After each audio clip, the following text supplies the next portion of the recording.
as they are. Vishaya chatiya kabe sudaha bimana kabe hamaheri posri Vrindavan. Narottam Das Thakur gives us this prayer. When will that day come when I will be free of all egoism, selfishness, and desires for my personal enjoyment? Then I will see Vrindavan. Brahma was in Vrindavan, but he could not see Vrindavan. But Krishna performed this incredible Leela by displaying to Brahma. First he bewildered Brahma totally. Then he enamored Brahma by his incredible opulence. Vaikuntha, Narayan, the Aishwarya, the ultimate darshan of power that you could have, of the opulences, is what Brahma saw. And then it all disappeared, and he realized, Govindam Adi Purusham Tamaham Bhaja. The origin of Vaikuntha, the origin of Narayan, the origin of all the universes and all the creations, the origin of all Vaikuntha is this little cowherd boy, Krishna. And the supreme, ultimate Param Dham, abode of the Lord, is Vrindavan. When Brahma was totally humbled, when Brahma didn't have a trace of egoism or pride, then for the first time he could see Vrindavan as it is.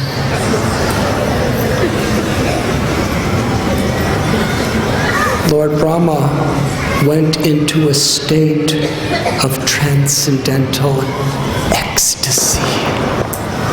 All of his 8 eyes were flooding with tears. It is said that the devas never touched the ground. But Brahma humbled himself totally. He couldn't care less about such rules. He fell flat on the ground. Dandavat. And put his hands on Krishna's feet. And he performed an incredible abhishek, bathing Krishna's lotus-like feet with his tears.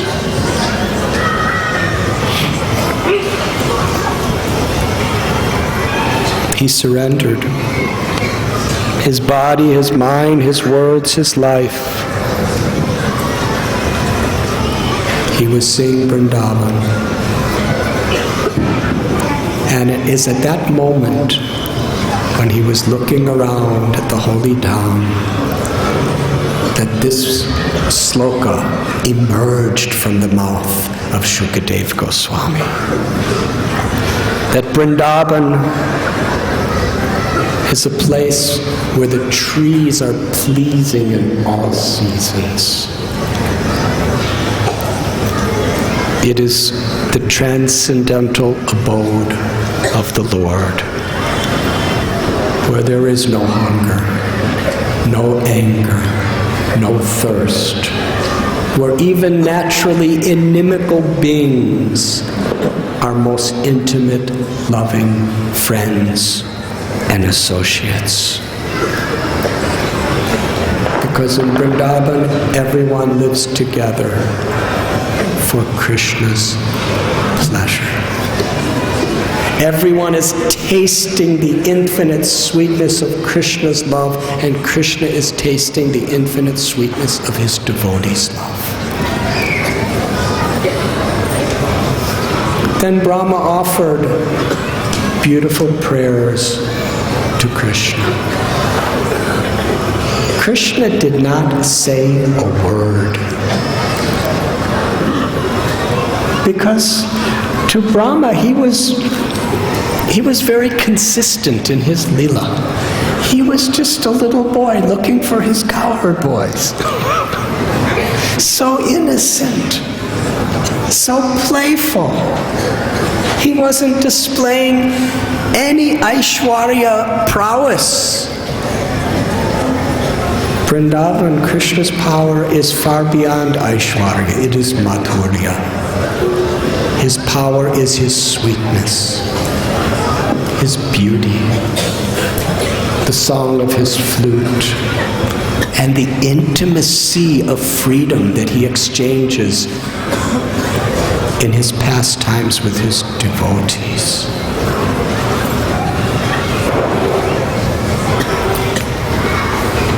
When Krishna, for that year, was playing the role, or not even, let us not say playing the role, he was playing a role for Brahma, but he assumed the forms of all these calves and cowherd boys. And because the love of all these mother gopis and cows was so pure, unmotivated, and ecstatic, that for that whole year, Krishna wasn't pretending. Krishna was conquered by their prema, conquered by their love, and was feeling completely dependent on his mothers. This is the most beautiful ornament that Krishna displays in Vrindavan. Krishna becomes dependent upon and conquered by the love of his devotees. And the devotees are completely dependent upon and conquered by the love of Krishna. In all the limitless planets of the spiritual world, only Goloka, only Vrindavan, does the Supreme Absolute Truth, the personality of Godhead, facilitate such sweet, loving exchanges.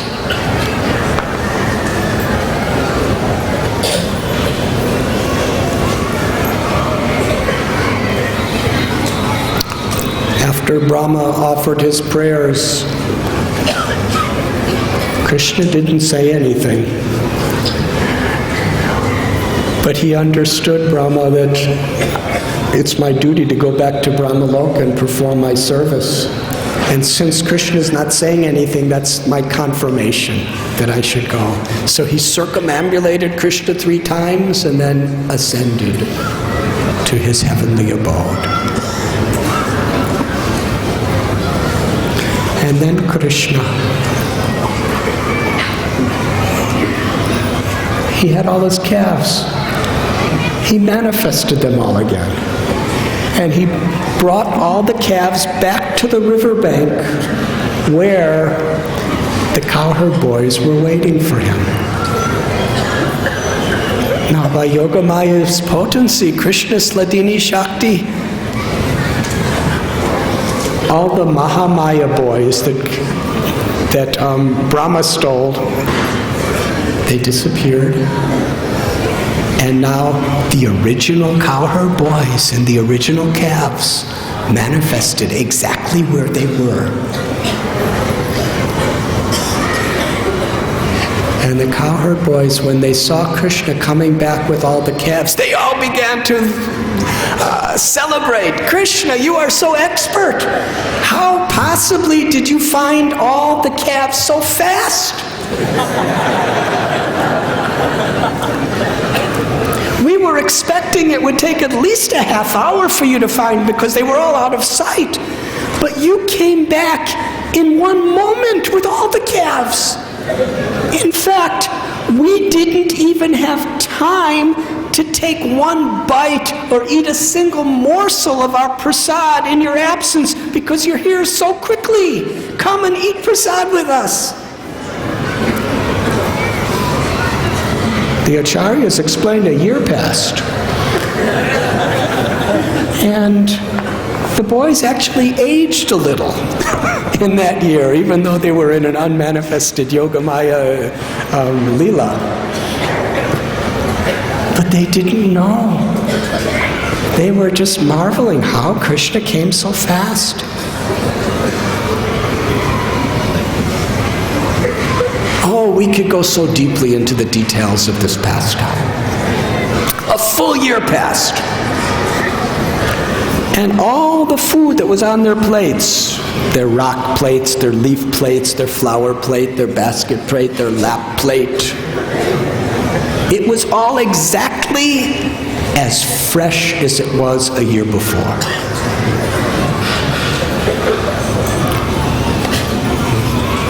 And you know, in Vrindavan, a lot of things are made with milk. And for milk to be sitting for 1 year, but it was Navayovanam. It was ever fresh, it was ever new. And they had a wonderful feast, eating together and joking together and laughing together. And after they finished their prasad, they were going back to the village of Vrindavan. And Krishna pointed, look, look, there's Aghasura. And they saw the whole body of Aghasura. But now he was liberated. There was no life in it. And they, oh, how excited they were. This will be, from now on, one of our favorite most playgrounds. And then all the boys, now they're the Akshridam, Subal, Arjun, Gandharva, all the boys, the cowherd boys, were playing their flutes and playing their horns to announce their arrival in Vrindavan. And all the gopas and gopis, the cows were waiting for them. And the children, they were so excited. Because this Aghasura was really a very, very spectacular feature of enjoyment for them. So literally, they were dancing and practically running back into the village because they wanted to tell everyone about how Krishna liberated this giant 8-mile snake. And all the boys they were out of breath, panting, and beautiful poems, beautiful songs they would recite, their explanations of Krishna's pastimes for that day. And everybody there, all the gopas and gopis, they were amazed. Krishna did this today? And Parikshit Maharaj was even more amazed. He did it a year before. And they were speaking about it with the enthusiasm that he had just done it hours before. And Parikshit Maharaj asked a question to Shukadev Goswami.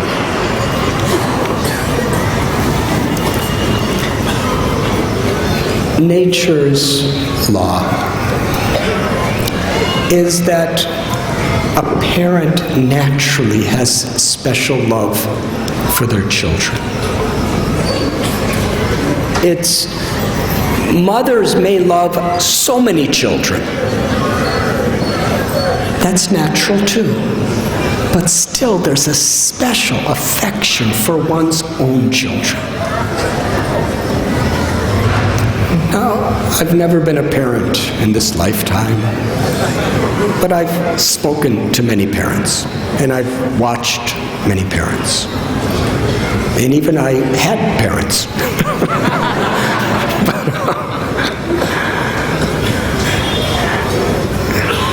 Now, I don't want to talk about myself, but I wasn't a very good student in school. And I wasn't the most well-behaved little boy. And some of the neighboring children were excellent students and were much better behaved than me. But still, my parents loved me more.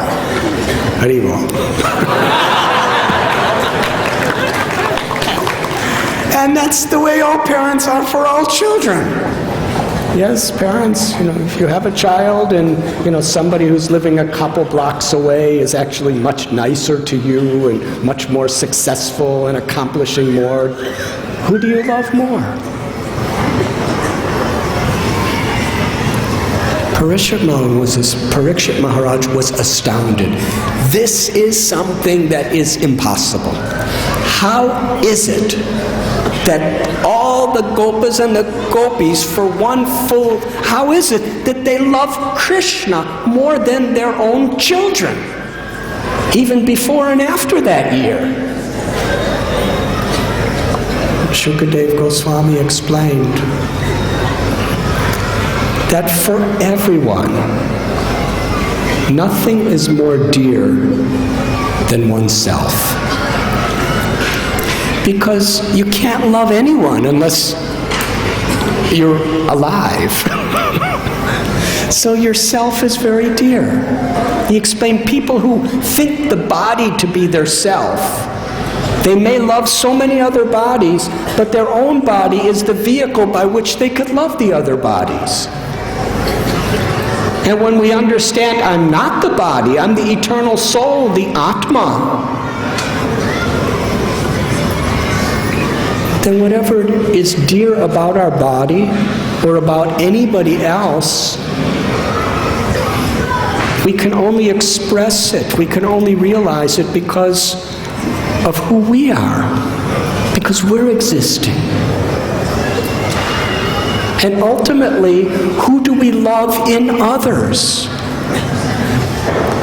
We may have a loved one. It may be a parent, it may be a child, it may be a lover, it may be a friend.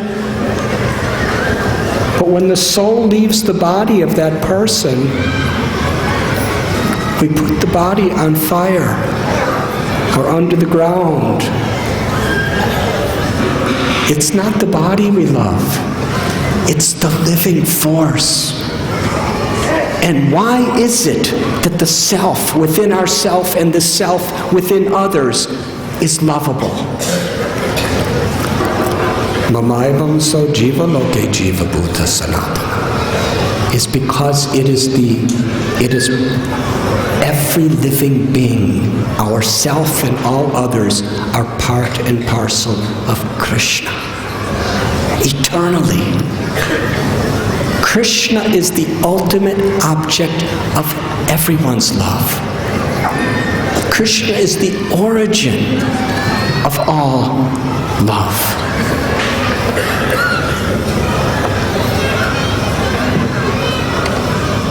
We love others because they're an infinitesimal part of Krishna. We love our own life because we are an infinitesimal part of Krishna. So when Krishna reveals himself, when we awaken our love for Krishna, we understand that it is our love for Krishna that is manifesting in every aspect of our affection in this world. In fact, it explains herein in the Srimad Bhagavatam, when that love for Krishna awakens, like watering the root of the tree, our love naturally extends to every part of the tree.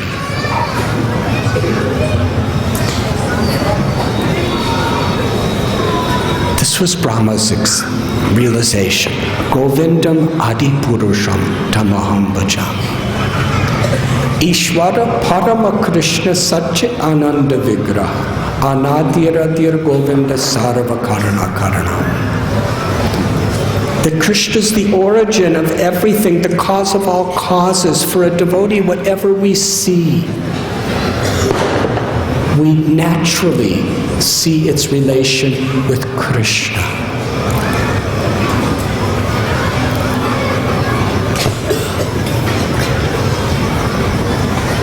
Shukadev Goswami told that anyone, please listen carefully, this is the time to wake up if you're asleep. Anyone who sincerely, with an earnest heart, hears this pastime, or even speaks this pastime,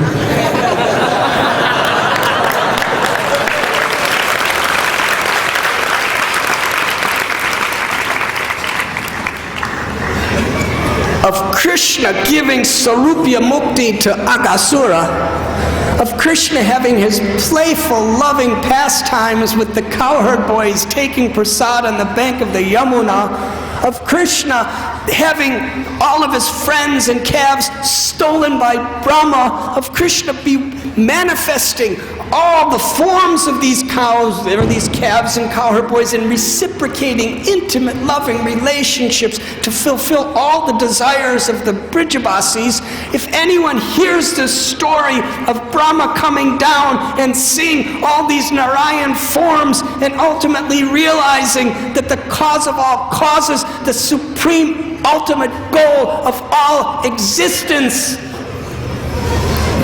is to love this little cowherd boy Krishna and surrender our hearts to him, just by hearing or speaking, Shukadev Goswami gives us a blessing that all of our spiritual desires will be fulfilled.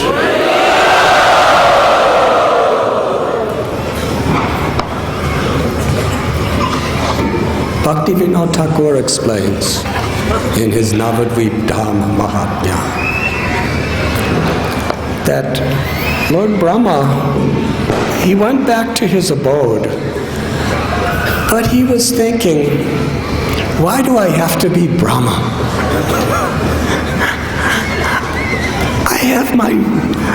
I have my duties to perform for Krishna as Brahma. I'm his devotee. But how much I would like to just be a simple little cowherd boy playing with Krishna in Vrindavan. Just see, because of my pride of being the creator and the father and the Atma-Bhu, I tested Krishna.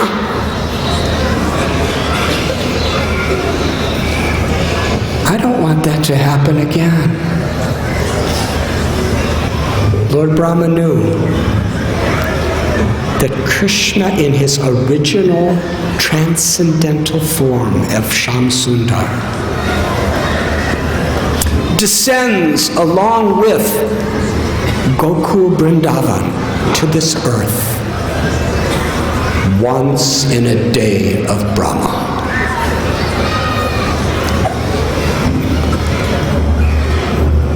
And he knew that during the next Kali Yuga, after Krishna, once in a day of Brahma, Krishna will come again as Lord Gauranga. So Lord Brahma went to Navadvip because he knew that's where the Lord would appear. And in Antardvip, he performed prayers, tapasya, meditation, and he was chanting the names of Lord Gauranga.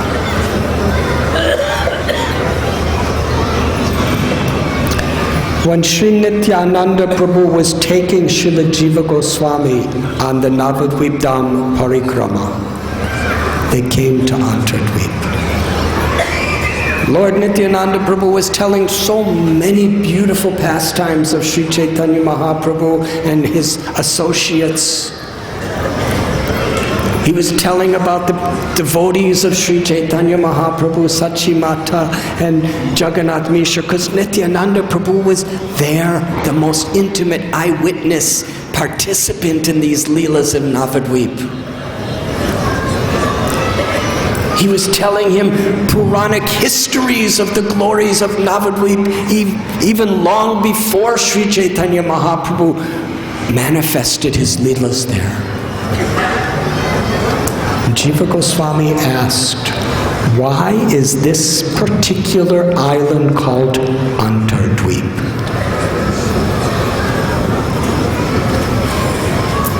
Nityananda Prabhu explained, this is where Brahma was in his samadhi of praying for the mercy of Lord Gauranga. And in the depths of his meditation and prayer, chanting the holy names, Lord Gauranga appeared to Brahma in this place long, long ago.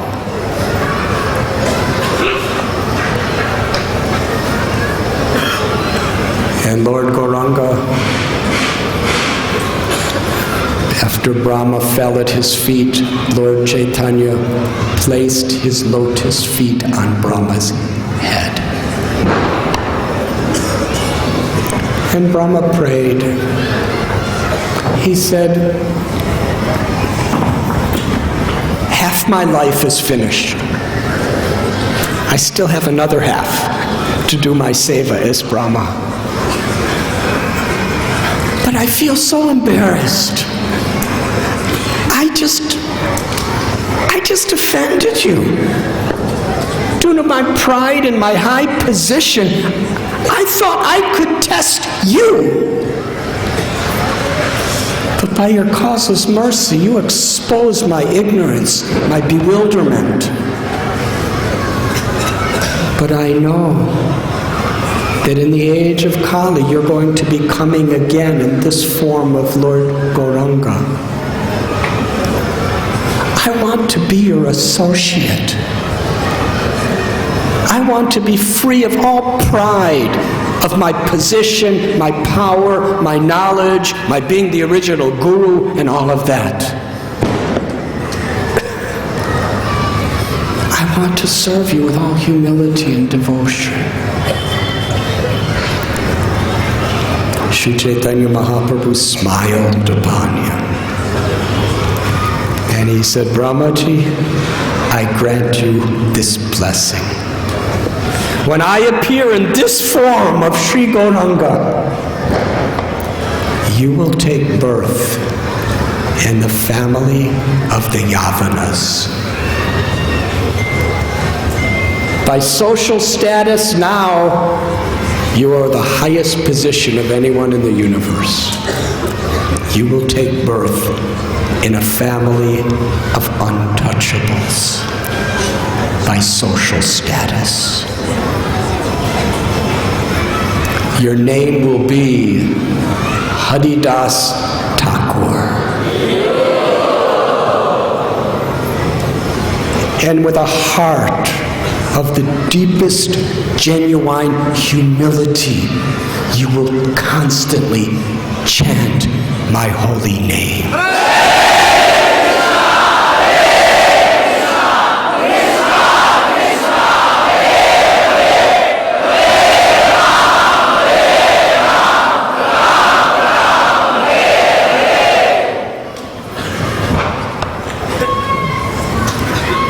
You will chant no less than 300,000 of my names every day. And you will be my intimate associate. We will live together. And when you pass from this world, you will be singing my names and beholding with your unblinking eyes my beautiful face. And I will embrace you. So now, you go back and do your duties in Brahmaloka, and very soon we will be together.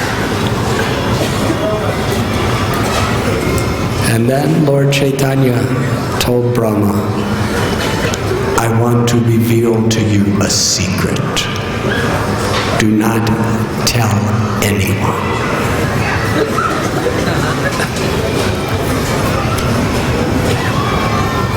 I will appear in this form of Lord Gauranga to spread the love of Vrindavan to the whole world through Sankirtan, the congregational chanting of my holy.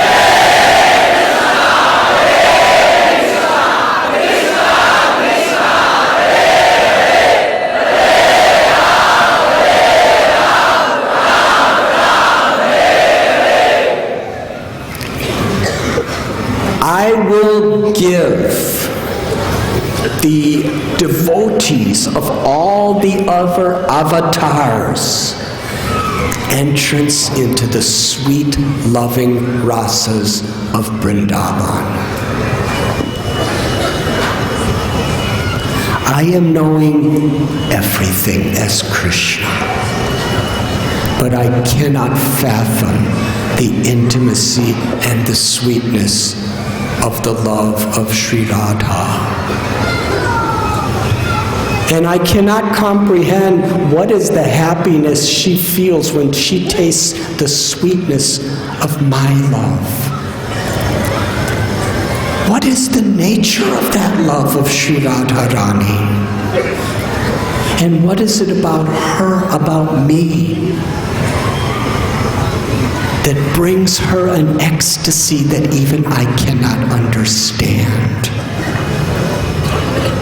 I will appear in the form of Lord Gauranga to taste the sweetness of Sri Radha's love. I will have her beautiful golden complexion, and I will share her love with the world through the Nam Sankirtan movement.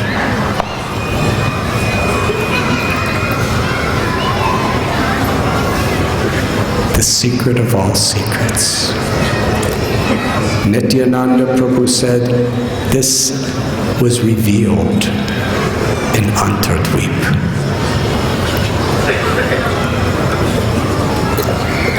Lord Brahma appeared as Haridas Thakur.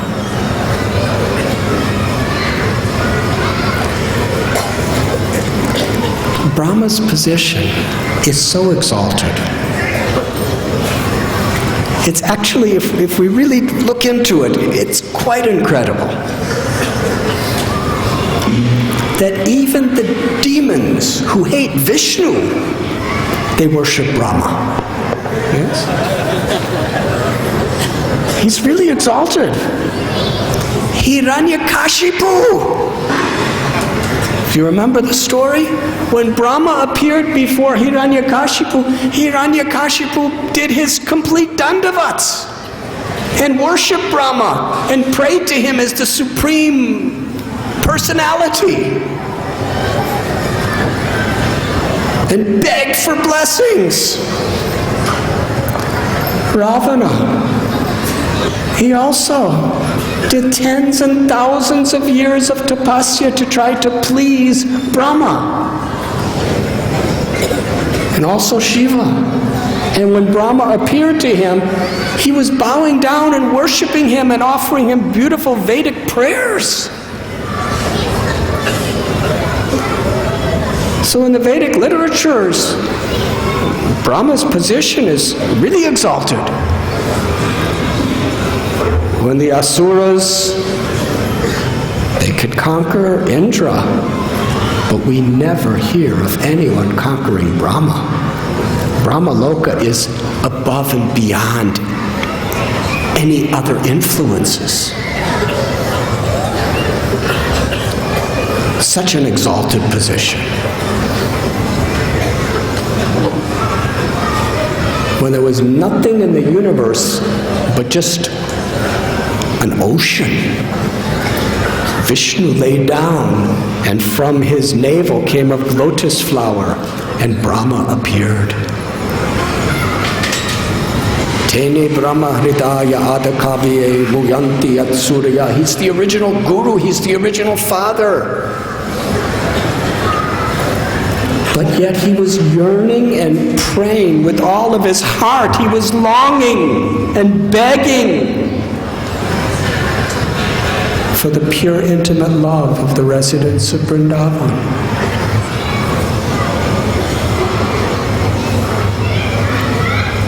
He took the form of the 4 hills at Barsana, so that all the devotees of Krishna and all the cows and the calves and everybody that's dear to Krishna would constantly be stepping upon his heads.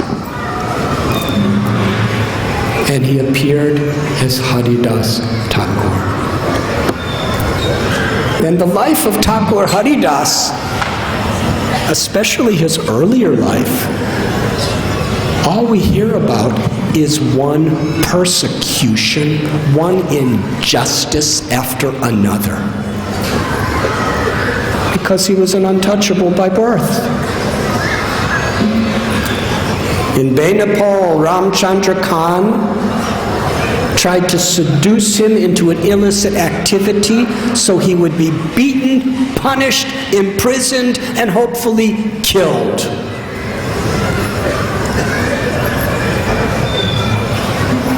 And the very prostitute that came to destroy his life, Haridas Thakur made her into a pure Vaishnavi. And she was so inspired, she spent the rest of her life sitting in front of Tulsi Devi, chanting 300,000 names of Krishna.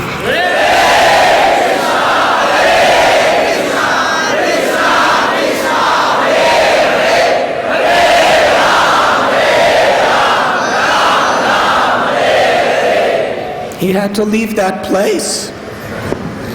He went to Chandpur, in the area of Adi Saptagram, where Balaramacharya and Yadunandanacharya, who were the gurus and the family priests of Raghunath Das Goswami when he was a very small boy, and his parents.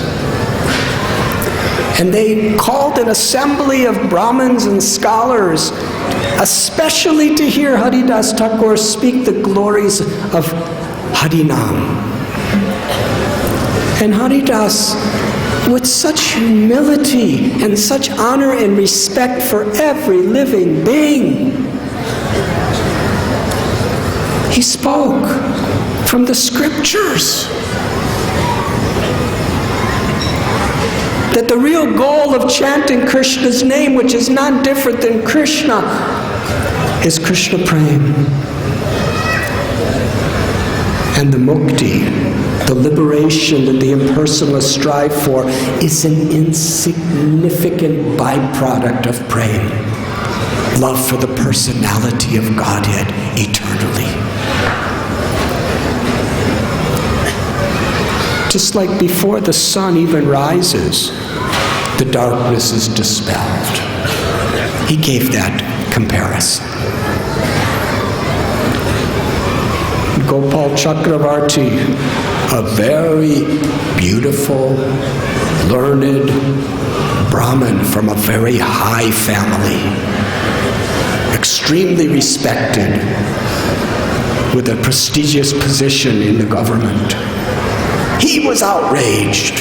How dare you, an untouchable, speak from the Vedas? And now you are blaspheming mukti? Saying it's a byproduct, insignificant compared to bhakti? I curse you, you fool! If what you're saying is not true, may your nose and fingers fall off. The next day, Gopal Chakravarti Thakur got a disease and his nose and fingers fell off. And Haridas Thakur, when he was told, he was praying for him. He felt so sad. From there, Haridas Thakur went to Shantipur, where he became innermost best friends with Sri Advaita Prabhu. And Advaitacharya arranged a cave for Haridas Thakur to live. near the bank of the Ganga. And there he was Kirtaniya Sadahari.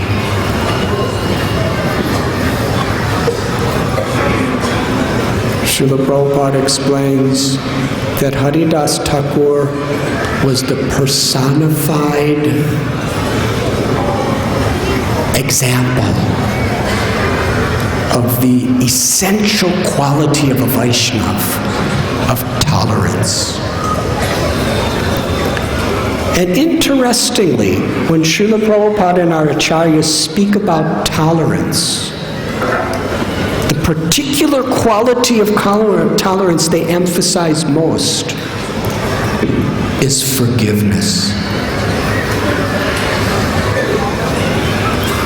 It was there in Fuliagram near Shantipur that Haridas Thakur, simply because he was inspiring so many people, he was dragged before the Qazi and the kings, and he was sentenced to be beaten, tortured, and killed in the public marketplaces. This is Lord Brahma. How many of you would leave your throne in Brahmaloka to be subjected to these things? But this was the happiest moments of Brahma's life. His 311 trillion years, these are the happiest moments.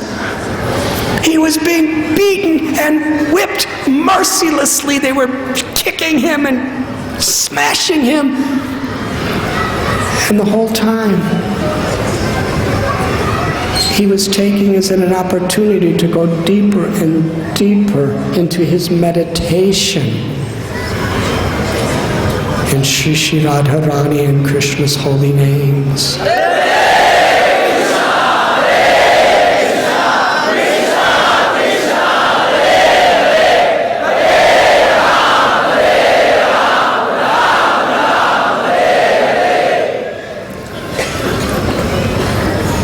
Sri Chaitanya Mahaprabhu later told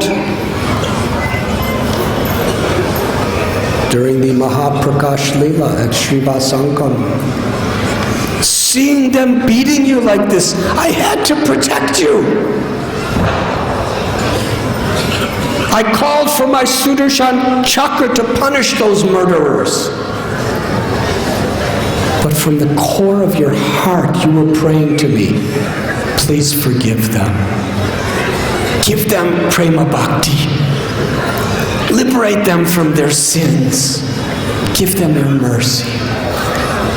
I couldn't break your heart by hurting them. So I had to incarnate invisibly and cover your body with my own.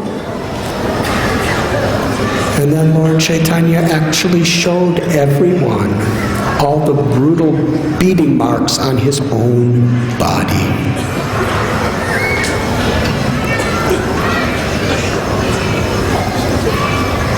This is Thakur Haridas. And afterwards, he was praying to forgive the executioners.